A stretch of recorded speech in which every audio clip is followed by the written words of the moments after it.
पहले तो मेरा नाम डॉक्टर अनिल सोफत है। मैं पार्क मोहाली हॉस्पिटल में न्यूरोसर्जन हूँ। जैसे बताया गया है, स्ट्रोक के मेजर कारण जो होते हैं उनमें से सबसे पहले blood pressure, high blood pressure, sugar, uncontrolled sugar, lifestyle हमारी ऐसी जिसमें हम alcohol, cigarette smoking, sedentary lifestyle, ज़्यादा एक्सरसाइज ना करना, इनसे क्या रहता है कि हमारी खून की नाड़ियाँ ब्लॉक होने के चांसेस बढ़ते रहते हैं। तो अब स्ट्रोक दो तरीके का है, एक स्ट्रोक जिसमें खून की नाड़ी ब्लॉक होती है और दूसरी तरह का स्ट्रोक जिसमें खून की नाड़ी फट जाती है।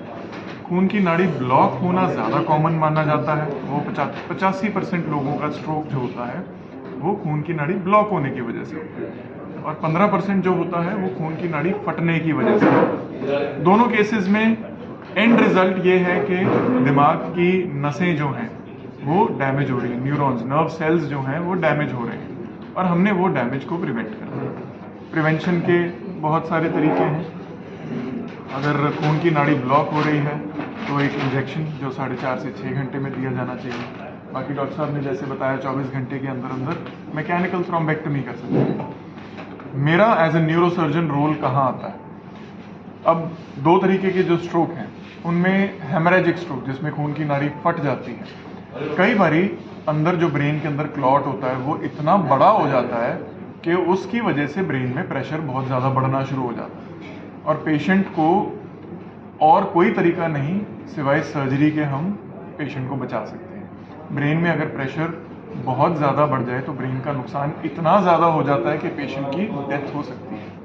तो उस केस में मैं क्या करता हूँ, हमारे को खोपड़ी का एक हिस्सा उठाकर ब्रेन के अंदर से वो क्लॉट को निकालना पड़ता है ताकि ब्रेन का प्रेशर इमीडिएटली कम हो जाए।